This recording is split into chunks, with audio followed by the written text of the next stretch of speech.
this is straight out of the camera. I haven't added the image yet. That's why you're seeing the door, you're seeing signs. Don't hate on me. It's straight out of the camera. I haven't had time to edit those pictures yet. But you see how I frame her?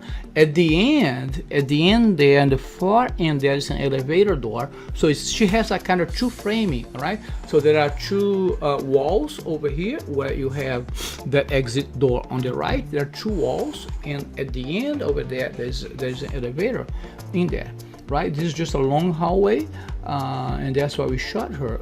That's why she's dead center there. See how I framed her on the sides by the two doors in there, and with the elevator door on the back. So this keeps your viewers' eyes right there. They're not gonna wander anywhere because she's centered framed within those two frames actually.